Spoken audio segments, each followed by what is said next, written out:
Hello à tous, bienvenue dans ce nouveau vlog. Cette semaine, ça va être la signature de mon compromis en fin de semaine. Donc je vais vous embarquer avec moi sur les dernières relectures du projet de compromis, sur les questions que je me pose, qui sont à poser tout simplement au notaire ou les points de vigilance à avoir pour le rendez-vous de signature. Ensuite, étant donné que j'ai 2 rendez-vous bancaires au minimum à faire cette semaine, je pense que je vous ferai un petit débrief après chaque rendez-vous bancaire. Et voilà pour cette semaine, c'est déjà bien chargé.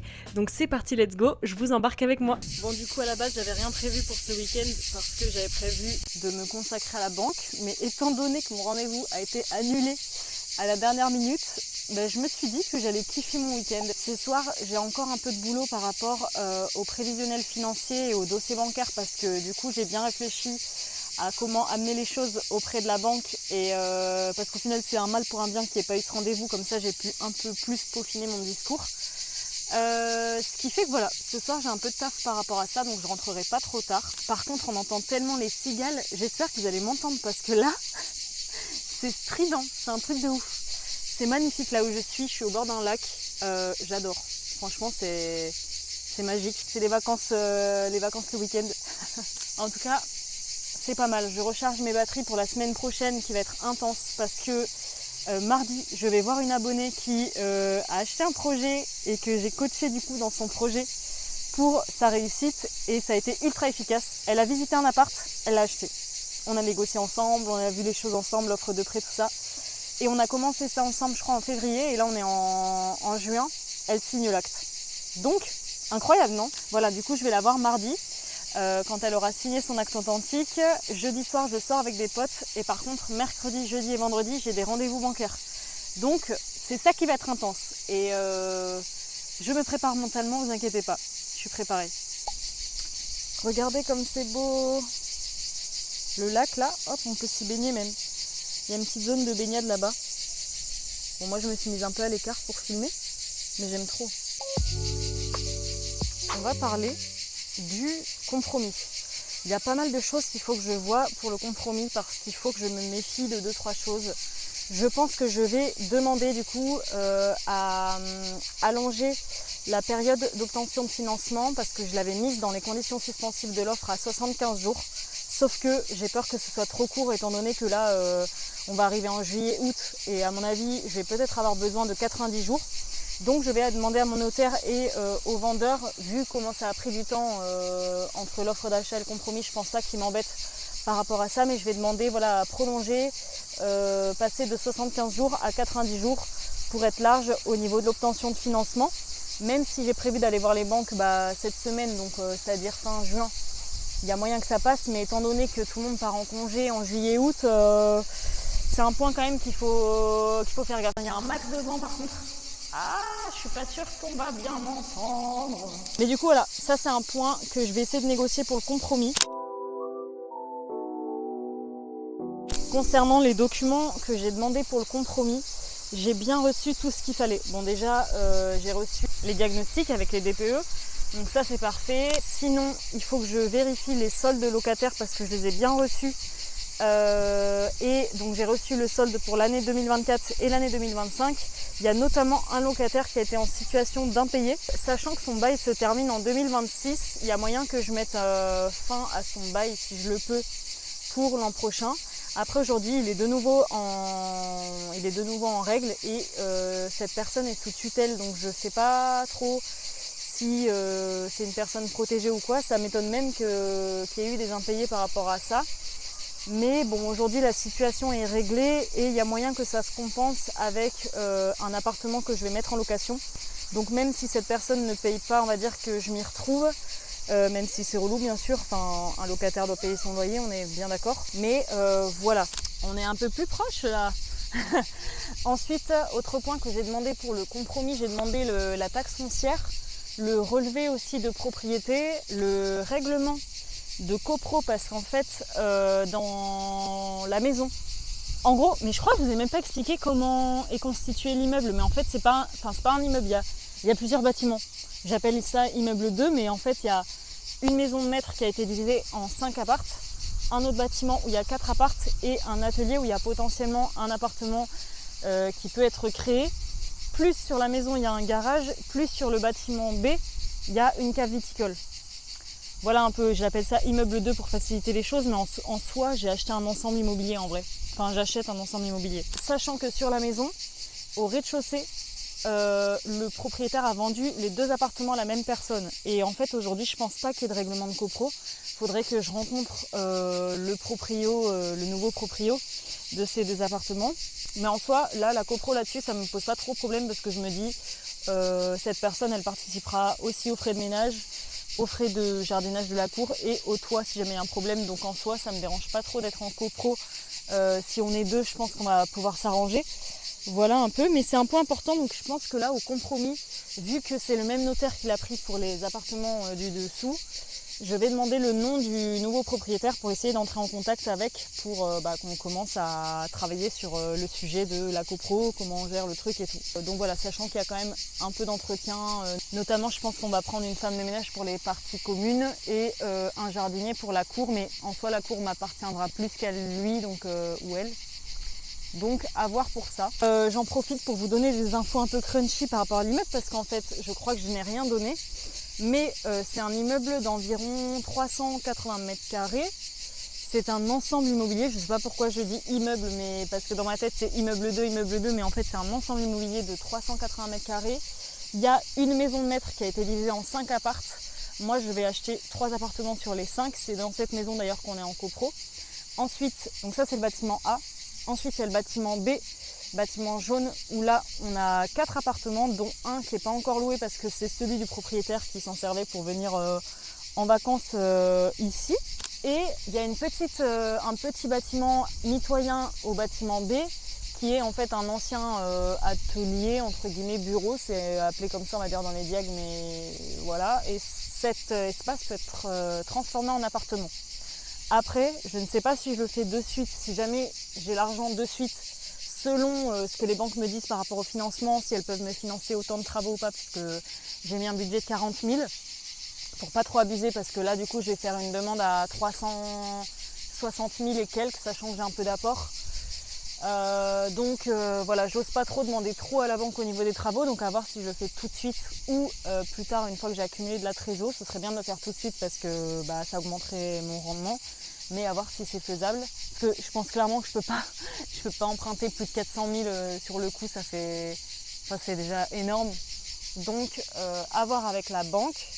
Et sous la maison du bâtiment A, donc la maison de maître, il y a un grand garage de 100 mètres carrés que je pourrais louer aussi, qui aujourd'hui est plein de bordel, mais une fois débarrassé, je pense que ça se loue. Et la cave viticole, pourquoi pas tester de le louer. J'ai rien compté, j'ai pas compté de loyer là-dessus, mais ça peut potentiellement être un bonus et ça peut potentiellement intéresser. Je vois par exemple pour du stockage agricole, pour des vignerons, pourquoi pas. À voir. Mais là au moins vous avez un peu l'info globale du bien, même si c'est un peu compliqué de vous l'expliquer. C'est pas non plus hyper compliqué, mais il y a pas mal de bâtiments, il y a des numéros de lots, plusieurs baux, enfin il y a voilà. C'est quand même assez complexe, donc je pense que le mieux ce sera que je vous emmène en visite une fois que je l'aurai acheté, mais bon je peux pas non plus trop vous montrer, j'aimerais bien vous montrer quelques photos et tout, mais je me dis si jamais je l'achète pas, j'ai peut-être pas envie d'afficher tout ça sur YouTube. Enfin, j'ai du mal un peu à doser ma limite, mais il y a des choses quand même que je peux pas forcément faire. Donc voilà, au moins vous avez un peu le schéma du truc. Peut-être que je pourrais vous faire même un croquis, ça pourrait être bien. Sinon à part ça, pour le compromis, j'avais demandé à visiter tous les appartements, donc cette fois c'est fait. Si jamais il y avait des servitudes ou quoi, je pense que ça on verra directement durant le rendez-vous concernant le compromis. Ah oui, forcément je voulais demander à mon notaire comment ça se passe au niveau des cautions des locations pour les appartements qui sont loués, donc pour les 6 appartements.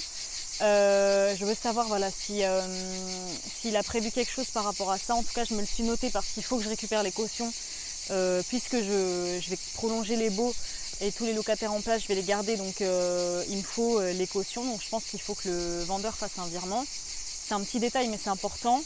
J'avais autre chose en tête, c'était concernant le séquestre. Je sais que mon notaire il me le demandait. Je sais pas trop, j'ai pensé à mettre pourquoi pas 10 000 euros. De toute façon j'ai à peu près 23 000 euros d'apport vu que c'est mon livret A en fait tout simplement. Donc à voir si je verse 10 000 euros en séquestre juste pour rassurer le vendeur du fait que j'aille au bout. Mais bon, je sais pas si j'ai pas forcément envie de le faire. Je sais que mon notaire m'a dit qu'il fallait un montant, donc Donc à voir pour ça. Et dernier point notaire aussi, je veux qu'ils mettent qu'il faut le diagnostic assainissement entre le compromis et l'acte authentique. Qu'il faut que pour l'acte authentique, on ait le retour concernant le diagnostic assainissement. Parce que ça met un peu un temps fou avec l'agglomération. Forcément, il y a plein de demandes, donc c'est un peu compliqué. Mais du coup, j'en ai besoin pour signer l'acte authentique. Donc je veux que ça, on l'ait pour l'acte. Et je crois que c'est le dernier élément notaire que j'ai en tête, en tout cas.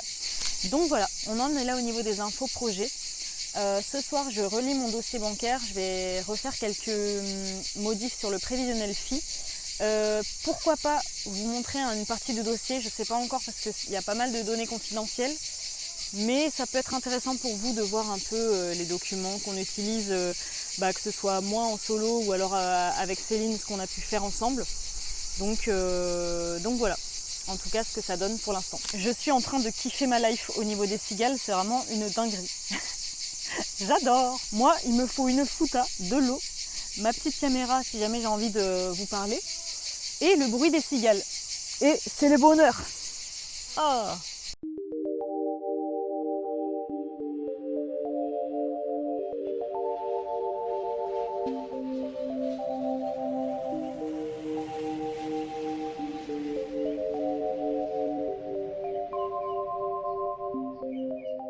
Oui, c'est très sympa. Je vais rentrer à la maison pour bosser un peu sur mon dossier.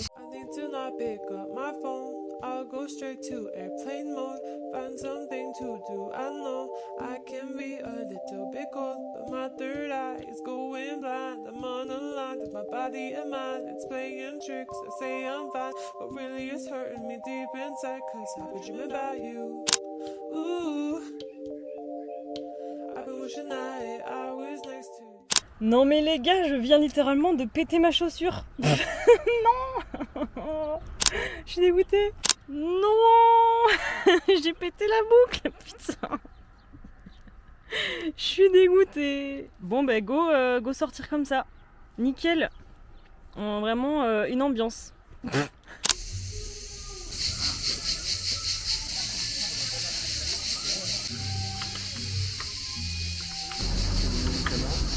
Tout le monde, je crois qu'il est temps de faire un point sur les premiers rendez-vous bancaires que j'ai eus. J'en ai passé deux premiers rendez-vous qui se sont en soi très bien passés. Je me suis pas du tout sentie jugée. J'ai senti que mon projet était bien ficelé, que les banquiers en face de moi avaient l'air d'avoir confiance en moi, en tout cas sur ce que je présentais, et j'ai même eu des retours en mode mais vous avez 25 ans, je suis choquée, genre vous faites tout ça, etc. Donc en vrai ça m'a flatté, ça m'a fait plaisir, et je me suis dit s'il me dit ça c'est que en vrai c'est sérieux. Donc, pour les premiers rendez-vous, pour la banque numéro 1, alors je suis désolée, je pourrais pas dire le nom des banques parce que j'ai eu des soucis récemment. Donc, je ne pourrais pas divulguer le nom des banques, je suis vraiment désolée, mais bon, on va comparer les banques ensemble. Dans tous les cas, je pense que ça change pas grand-chose pour vous. Le tout, c'est de savoir à peu près quelles sont les offres chez les différents partenaires bancaires pour que vous puissiez aussi remarquer que c'est intéressant de faire tous ces rendez-vous et qu'au final, faire 7 rendez-vous, ça prend peut-être du temps, mais ça permet aussi d'avoir la meilleure offre. Donc, voilà. Je commence par la banque numéro 1 qui m'a dit que en soi j'étais finançable sur le papier. Après on sait bien que les banquiers doivent renvoyer les dossiers, que c'est jamais sûr de ce qu'on nous dit, etc. Mais bon, a priori ça a l'air ok. Par contre, problémo numéro 1, c'est que ils peuvent pas me faire de crédit au-delà de 15 ans apparemment. Donc moi j'ai vraiment essayé de négocier à ce niveau-là pour dire que moi l'idéal ce serait du 20 ans parce que c'est du locatif, que j'ai besoin de baisser ma mensualité pour diluer mon risque en termes de loyer vs mensualité. Et deuxième point, apparemment l'apport que j'ai prévu ne serait pas suffisant. Donc moi j'ai prévu un apport à peu près 20 000 €. En gros le montant de mon livret A je pourrais pousser jusqu'à 23 000. Je considère que c'est équivalent en fait aux frais de notaire par rapport au projet. Apparemment faudrait couvrir frais de notaire plus frais de dossier, frais bancaires, etc. Donc ça en soi c'est faisable. Après s'ils me demandent plus, clairement c'est non. Donc voilà un peu les premiers points. J'ai envoyé tous les documents sur la boîte de dépôt de la banque et ils doivent me faire une simulation. Bon, le seul souci, c'est qu'en ce moment, les banquiers sont tous en congé, donc quand j'envoie mon dossier, j'ai des mails de retour comme quoi ils sont en congé, donc ça va prendre un peu de temps. Je le savais, donc j'ai négocié pour ça à allonger la deadline pour obtenir mon financement, parce que je l'avais mise à 75 jours dans mon offre d'achat et au final j'ai décalé à 90 jours. Je signe le compromis d'ailleurs prochainement. Mais voilà un peu pour la banque numéro 1. Je suis un peu mitigée, même si j'ai eu un très bon feeling avec la banquière, qu'elle a vraiment envie de rapatrier mes comptes chez elle et tout. Enfin, elle avait l'air motivée à défendre mon projet, donc je pense que rien n'est perdu. Tout est une question de négociation et il va falloir vraiment que je négocie à la fois la durée, le montant de l'apport et après j'attends de voir aussi ce que ça donne au niveau du taux parce que c'est vraiment apparemment ultra changeant entre les banques selon qui on va voir, ça va vraiment changer surtout en crédit pro. Donc j'attends d'avoir ces simulations. Maintenant, petit point sur la banque numéro 2 que j'ai vu. Alors là, beaucoup moins de feeling. Franchement, j'ai même pas pu présenter mon PowerPoint. En fait, j'ai prévu un énorme dossier bancaire qui reprend en fait toute ma situation. En fait, de toute façon, quand vous allez voir la banque, en soi, il faut défendre votre projet, mais il faut surtout défendre votre situation et défendre pourquoi moi, en fait, on va me financer. Donc, défendre ma situation en CDI, le fait que j'épargne à mort, le fait que je dépense quasi rien, avoir des comptes ultra clean, gérer ses dépenses au max. Moi, par exemple, j'ai un compte qui est dédié à mes activités loisirs. Je mets 400 € dessus par mois, comme ça je sais que c'est mon budget loisir du mois. Ça me permet aussi de faire un budget si jamais je veux faire un voyage ou quoi. Ça, les banquiers, ils kiffent de ouf et je vous le dis parce que c'est important. Au final, le projet, on s'en fout presque, quoi. Enfin, il est important dans le sens où il y a des revenus, il y a une mensualité, il faut assumer le crédit, etc. Voilà, moi, j'ai fait mes calculs en prenant en compte 70% des revenus. Je paye quand même ma mensualité, même si on retire 30% des loyers que je vais percevoir. Donc ça, c'est un gros point au niveau de la banque, mais le plus gros point, c'est surtout qui vous êtes, pourquoi vous êtes professionnel, pourquoi vous avez de l'expérience. Moi, j'utilise l'immeuble 1 aussi pour montrer que ça m'a fait gagner en expérience, que je connais à mort la rénovation, que je me suis formée, que j'ai fait moi-même, que aujourd'hui je sais budgétiser un projet. Enfin, voilà, le plus important, c'est de vous défendre à vous. Mais le problème qu'il y a eu avec la banque numéro 2, c'est qu'en fait, j'ai pas pu parler. Vraiment, j'ai dit, voilà, je veux faire un projet d'investissement immobilier en SASU. Tout de suite, ça a été, ok, je prends des notes, je note c'est combien de financement, truc. J'ai même pas eu le temps trop de me présenter, de présenter mon CV aussi, enfin de en fait avoir une conversation qui fait qu'on a un feeling. Donc c'est un peu compliqué l'échange, même si en soi la personne a été très à l'écoute, mais pas autant que je voulais. Enfin, j'aurais aimé pouvoir présenter mon PowerPoint parce qu'au final elle me posait des questions sur ce que j'allais présenter à la fin, alors que j'avais prévu d'abord de présenter ma situation en premier. Enfin bref, c'était ultra décousu, je l'ai pas trop senti. Et en plus à la fin du rendez-vous, le résultat c'est que quoi, il me demande 80 000 € d'apport. Sachant que tous mes comptes confondus, je n'ai pas 80 000 €. Ça, j'ai 20 000 € maximum, enfin 23 000 maxi. Mais je ne pourrais pas mettre plus et clairement je l'ai perçu un peu comme un non parce que voilà, c'est abusé et puis il n'y a aucun intérêt, avec 80 000 € je peux faire 4 projets, donc pourquoi je mettrais 80 000 € de cash sachant que je peux utiliser le levier bancaire? Zéro intérêt. Donc pour cette banque numéro 2, malheureusement, je pense que ça va pas le faire. En plus, le taux était super élevé. Après, le seul point positif, c'était qu'ils pouvaient me suivre sur 20 ans. Mais le montant de l'apport est catastrophique. Et j'ai demandé un retour par rapport à ça et j'ai reçu un mail aujourd'hui qui me disait « Ouais, c'est vraiment 80 000 € d'apport ». Donc je pense que c'est mort pour cette banque numéro 2. Voilà un peu pour les 2 premières banques que j'ai vues. J'en ai pas vu encore d'autres, donc j'attends de voir ce que ça donne au niveau de la suite. Dans tous les cas, je vous tiendrai au courant de comment ça se passe et des prochains rendez-vous. Mais je suis un peu dans le stress. Je vous avoue, je suis un peu dans le stress. En plus, sur le volet perso, ça se passe pas trop bien pour moi en ce moment. Ça tombe super mal. Genre vraiment, la semaine de déprime est tombée sur la semaine des rendez-vous bancaires. Donc j'espère que je vais reprendre un peu d'énergie. J'ai ralenti un peu la création de contenu pour me focus là-dessus. Mais voilà. Donc j'attends de voir ce que ça donne. Et je vous embarque avec moi sur les prochains rendez-vous. Je vous prendrai un petit débrief. Allez, bye bye. On se dit à bientôt pour les prochains rendez-vous. Je le montre jamais, mais clairement, ça c'est la plupart de mes soirées. Donc, petite réponse au mail, réponse à Céline aussi, avec qui je suis en contact pour le projet, parce que là on commence à faire un point du coup sur les premiers rendez-vous bancaires et tout. Mais voilà, ça se passe comme ça, tous les soirs depuis plusieurs soirs. Je continue de lui répondre. Comme ça vous avez un peu un aperçu de la real life. Vous voyez tout cas, c'est super que tu as un tour là comme ça si vite déjà, alors que tu n'as pas signé le compromis. Je pense que tu dois le savoir, mais il y a des risques d'inondation. L'ensemble de ton terrain, les abords des constructions sur une profondeur minimale de 50 mètres et des voies privées sur une profondeur maximale de 10 mètres de part et d'autre de la voie. Donc je pense pas que tu aies tout le champ, mais je pense que tu as au-delà de ta propriété, surtout si c'est un terrain derrière une forêt, elle appartient forcément à quelqu'un. Mais je crois que si je comprends bien, ce qui était indiqué dans ta promesse, que en gros, si la personne ne le fait pas ou autre, tu as quand même une obligation à l'un. Il y a une histoire concernant le compromis avec une clause de débroussaillage, sachant que l'immeuble il est à côté d'un énorme champ qui n'est pas du tout entretenu. Ça fout la merde dans mes calculs parce que j'ai pas prévu de débroussailler 50 mètres autour de mon immeuble dans un champ qui ne m'appartient pas. Et apparemment, aujourd'hui, il y a une réglementation pour débroussailler obligatoirement à minima autour des habitations. Je me renseigne là-dessus parce que c'est incompréhensible. Alors apparemment, ça vient de cette année. Et c'est en gros le périmètre des servitudes d'utilité publique et des zones d'obligation légale de débroussaillement. Et en gros, je suis en zonage informatif des obligations légales de débroussaillement. Et à Skip, aux alentours de chez moi, en gros, je dois débroussailler mon terrain, ça c'est logique en soi, mais je dois aussi débroussailler les abords des constructions sur une profondeur minimale de 50 mètres, les voies privées sur une profondeur maximale de 10 mètres de part et d'autre de la voie. Et enfin bref, je ne sais pas ce que c'est ça, mais c'est problématique. J'avais pas du tout anticipé ce genre de problème. Par contre, le débroussaillage, ça me dépasse. Je vous reprends plus tard. Désolée pour cette tronche, j'en peux plus. On est en train de relire mon compromis du coup avec Céline. Heureusement qu'elle est là clairement parce que il y a plein de trucs. Enfin, il y a même potentiellement pas la clause de substitution qui me permet de signer le compromis en mon nom propre et de pouvoir me substituer pour acheter en société. Alors que ça, je l'ai bien demandé clairement chez le notaire. Il faut que je fasse un point demain midi avant de signer le compromis sur tous les points qu'il faut modifier dans le compromis pour le passer en signature. Voilà. Mais il y a ce truc de débroussaillage qui est nouveau et qui est incompréhensible, mais qui est quand même risqué pour moi parce qu'il y a un énorme champ à côté de chez moi, donc si je dois l'entretenir, sauf qu'il ne m'appartient pas, faut que je prévoie le coup.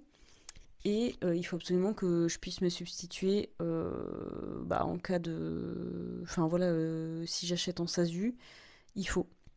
Et dans le compromis, il y a aussi une condition, si jamais je vais me rétracter, il faut que j'ai 2 refus bancaires. Bon, ça sera pas trop compliqué à avoir, je pense, vu que je pense que ça va être compliqué en fait au niveau des banques d'avoir mon financement. C'est un peu les points de vigilance à avoir, donc heureusement, je fais ça avec Céline qui m'accompagne du coup dans tout le projet, et notamment sur la relecture du compromis. Là, on a regardé plein de points ensemble, on a regardé la zone inondable, je suis en zone inondable. Après, tous mes appartements sont en R+1, le seul truc c'est que si je veux créer l'appartement, potentiellement je pourrais pas, ou au moins je pourrais pas le créer jusqu'en bas. C'est un triplex, donc potentiellement je peux faire uniquement un duplex. Je repasse en relecture tout ça. Voilà un peu les différents points de vigilance.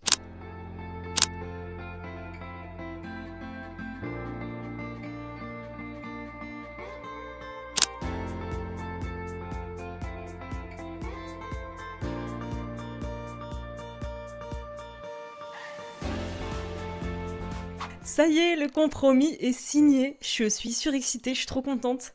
Compromis signé aujourd'hui, enfin cet après-midi. Je suis rentrée chez moi là. Je suis trop contente en vrai. J'attendais tellement cette date. Pour ceux qui savent, en vrai, on a attendu trop longtemps. On est bien d'accord. Donc, nouvelle étape de passé. Le compromis, c'est signé. Maintenant, j'ai plus qu'à faire le taf au niveau des banques. Et je pense que l'étape la plus compliquée va arriver tout simplement parce que... c'est tellement un énorme projet pour moi que forcément j'ai des doutes. Mais en même temps, j'ai confiance en mon projet et je sais qu'il est tellement bon en termes de chiffres qu'il n'y a pas de raison qu'on ne me finance pas. Mais bon, ça va être la bataille parce que j'investis en SASU, parce que j'ai beaucoup d'endettement. Voilà, ça va être un petit parcours du combattant, mais vous inquiétez pas, je vous prends avec moi de toute façon la semaine prochaine pour faire la suite des rendez-vous bancaires et les débriefs qui vont avec. J'espère avoir un retour positif, mais je sens que ça va être très très long. J'ai trop hâte. J'ai trop hâte de faire ces rendez-vous, j'ai trop hâte d'avoir les retours et j'ai trop hâte de tout vous partager. Franchement, je croise les doigts parce que vraiment là, j'ai plus qu'à. J'ai plus qu'à trouver un financement. Il suffit d'un financement pour faire passer ce projet. Et voilà. C'est tout. En tout cas, j'espère que la vidéo vous a plu. Si c'est le cas, n'hésitez pas à poser un petit like et à vous abonner pour suivre la suite de mon avancée. Et si j'arrive finalement à obtenir mon financement ou pas, croisez les doigts pour moi. Et on se dit à la semaine prochaine pour une nouvelle vidéo. Bye bye!